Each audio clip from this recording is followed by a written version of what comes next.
I'm Michael. And today we are going to give you a rules overview for Wolf Street. From Broadway Games. This game plays a whopping 3 to 11 players. This one goes to 11. And you know what? This is going to be my recommendation for anybody looking for a non-party game that plays well with a big group of people. It's this one. Because I don't consider this a party game. No, it's not at all a party game. Yeah. And this has a box playtime of 40 minutes. So thanks to Broadway Games for providing us a copy of Wolf Street, but they didn't give it to us in exchange for this video. They gave it to us because they know we like to play all the games. Let's go ahead and get right to it while I teach you all the rules. Yeah. And obviously we can't play it because we don't have 3 to 11 players. And even if we had 3, it's probably not the best at 3. You probably want at least 5. When you're playing with 3 and 4 players, you've got to take on dual roles. And I'll talk about that momentarily. This game is super unique in that there are 2 asymmetric games going on at the same time. You have got the managers on one side, which have different properties or companies that they are looking for investors to invest in, and the other side will be the investors who have these chips and will invest in these companies. When you're playing with 3 and 4 players, you are simultaneously a manager and an investor. And so maybe, I'm not sure how well that goes because we haven't played 3 or 4 players. We played with a whopping 9 players, which was fantastic. So, the rule book says how many managers and investors you will have at different player counts. Each player will take 120 money from the bank. It doesn't say what they are. I guess wolf bucks. So it's all of this paper money here. One huge recommendation. There is nowhere near the amount of money denominations that you need for the game. We ran out of 1s, 10s, and in fact 100s when we played at 9 players. It's definitely even gonna be worse with 11. Yeah. So, highly recommend throwing out the paper money, playing with poker chips. Yeah. You know you want to anyway, right? Yep. So, each player takes 120 wolf bucks from the bank. Each investor will pick an investment company and take all 12 tokens in that color. Shuffle up all of the company cards to make a face down deck. Each manager will draw 3 cards, draft 1, and pass them to the left until each manager has 3 cards in front of them. They can't have. They cannot have, if for some reason one of them has a 2X on them, you've got to go ahead and just shuffle it back into the draw pile and let them draft non-2X cards. So we do have them here just so you can see them, but not just so you know they can't start with these cards that have 2X on them. So there are equal numbers of companies except for the rare and volatile high-risk red ones. So, you will need a smartphone or some other device to act as a 2-minute timer. So, managers, as I mentioned, want to sell their shares to earn profit from the investors.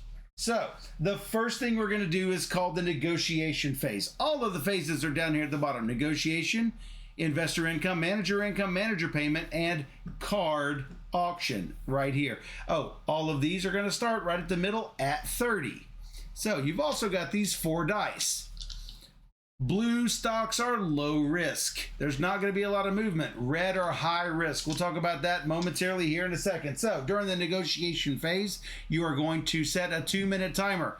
And when everyone says go, it's open negotiation time. The investors are going to ask managers about certain stocks, and the managers will approach investors with certain offers on stocks. Like if I'm interested in that yellow stock, maybe I'll say, I'll give you 30 for each of those. And that manager might say, well, I'll do it for 40. And then the investor could say, I'll do it for 35, but only if you lock it. Notice on these chips, there is a normal side and a locked side. So if they agree to do so, you will put your chip on. They will mark this with the price, and the locked ones can't be moved. But let's say I come over here to this red one and I say, I'll do this for 20, and they agree. Steph comes along and she wants, whoops, let me unlock that. And she says, she sees that and goes, I'll take that for 21 or 25 or what. You can even do $1 increments. That's if true. They agree to it,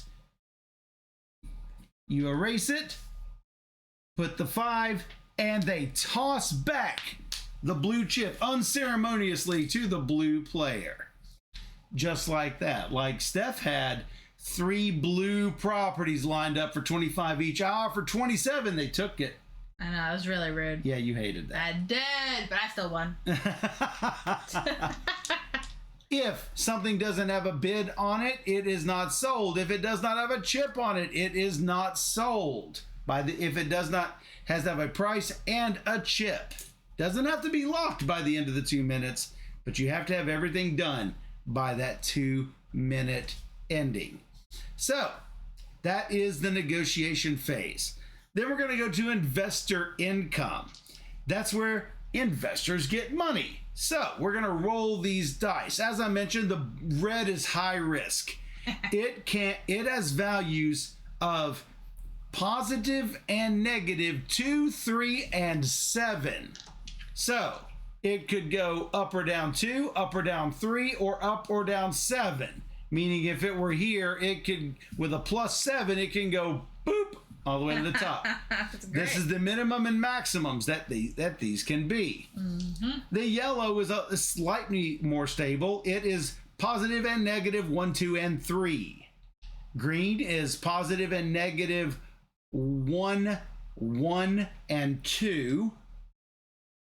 And the blue is positive and negative 1, 1, and 0. So there's 2 zeros. So blue is not going to move very much. That gives blue a lot of stability. Red, you don't know what red's going to do, but it could pay off big time. Why don't you think I'm going? I mean, that's why I go. Exactly. I love that risk. So if we do something like this, ooh, yellow drops to the bottom. That yellow does red not like up to the top. So this is what would happen. At this point, blue would lose $20 right off the bat. Green would gain $70 for this one chip. And that's just repeated throughout all of the properties. Yeah, all of these would go just like so.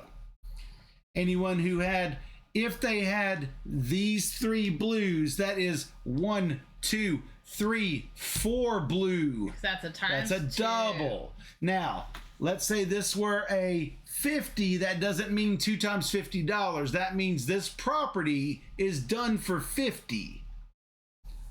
Yeah. Unfortunately, for whoever had blue, wasn't a good deal. They're only gonna get 40 for it. Yeah. This is what the 2x refers to, is this value here. This is great. That's gonna be worth 80. Yeah. So, that's investor income. Well, blue is really bad.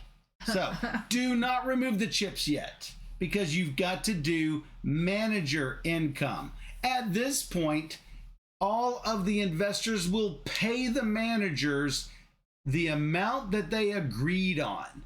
No money changes hands during negotiation. It's only during this phase where Blue, not only having to lose 10, also loses another 70 to that manager. That's really bad. The manager will give these back as they are paid off. Here's the thing though. If Blue can't pay all of them, don't do any of them, because here's what happens. During bankruptcy, what happens if Blue is like spread too thin, especially after a rough run here? Yeah, it was rough. He has to try to make agreements with one or more managers and try to lower that debt so it's affordable. You can agree to pay later, you can make future promises, but anything in the future is not binding. Those of you who have played negotiation games know that rule for sure. If it's not something that is done now, it doesn't matter a bit. So maybe you want to take a little bit lower, because if they cannot come to an agreement to get the loan down below what they have, then they don't pay anything to the manager. They return all their remaining cash to the bank, not to any managers. So it might behoove this manager to drop down 50 instead of 70. They agreed. So the investor returns one of their chips to the bank, and for that they get $100. You might think, well, that's great for Blue, that's no repercussions. Wrong. At the end of the game, you have to buy back every one of those investment chips for $100 a piece, and that means you've got one fewer of these. Let's see, there are 10 chips.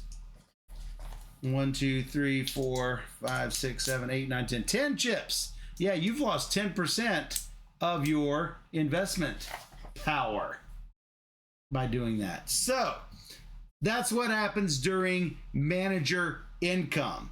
If they can pay, surely Red can pay, they're going to get these back easily because they could pay that. They did relatively well.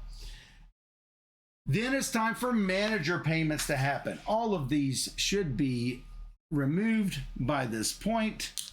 Erase, erase, erase. Then each manager will pay 10 wolf bucks for each property. Double doesn't mean double pay.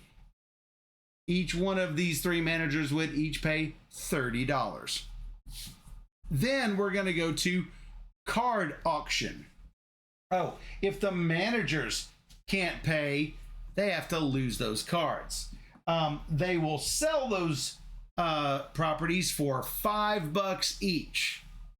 You cannot sell unless you must sell. So you'll sell one, see if you can pay. Sell another one, see if you can pay. There are often times where you don't want to have them all. Like when someone racks up on yellow, and this is just a drain for those managers because investors don't want to pay anything for them. No. They don't want to invest in them. No. It's too much of a risk. It's a lot of risk. Yeah. So, or especially if the greens or blues go down, they won't increase quickly. So then finally, we're going to do the card auction phase. Take a number of cards based on the number of players, and then we'll offer these one at a time. First up for bid is a nice, tasty red. Every one of the managers will write their bid secretly on these. Maybe they say like so.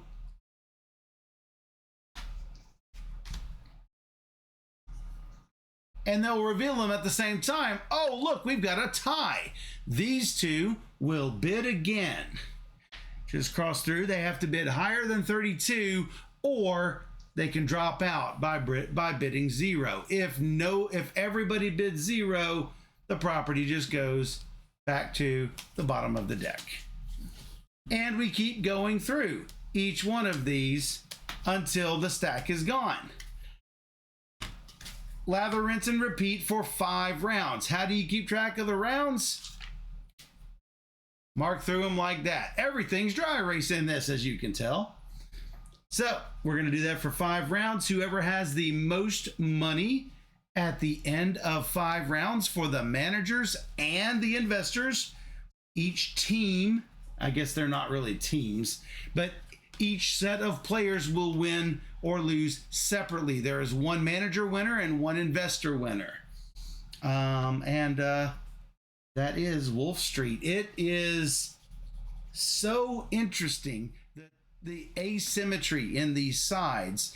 The money flows from the bank to the investors, from the investors to the managers, from the managers back to the bank. I love it. It's elegant. Yeah, and it just works so well. Like, yes. I love the chaos of the 2 minutes of trying to negotiate, getting the best price you can, trying to figure out how you can outplay other people if you're investors, trying to get the right bids, but you have to look at the board because it could go down. You don't want to overpay for something. Yes. And any time, that yellow could just go to -10. It did in our game, and it stayed there the entire game. -10. Don't invest in yellow. I'll just tell you up front. I'll tell you, it's literally 3 negatives and 3 positives on each die. Shouldn't happen like that, but it did. I mean, some bad rollers. It's so much fun. Been looking for this for a long time, so I'm really happy that it's now available. Because it used to be Panic on Wall Street. So this is a redo of that. I don't remember exactly the changes between the two, but it still gives me that same feeling. So maybe they streamlined it, I don't know, but it's awesome. It was so much fun. So if you are going to Gen Con, definitely pre-order from Broadway because, I don't know, it's like $25 or something. It's like worth it, 100%. Yeah. So make sure you get a copy because they might run out. I'm guessing they'll sell out. They have a tiny booth. It's hard to find. Tiny booth. Yeah, I mean, so stop by their booth for sure. That's right. That's Wolf Street from Broadway. If you enjoyed this teach and you enjoy our playthroughs and you want to see more just like it, come find us on YouTube. Just search for Board Gamer Steph. Even better, you can join us live on twitch.tv/BoardGamerSteph, where we stream live every Wednesday and Sunday night at 5 p.m. Central, and we stream 3 games or more every single stream. So come join us on Twitch, where we play all the games. And for those on Twitch, we'll be right back.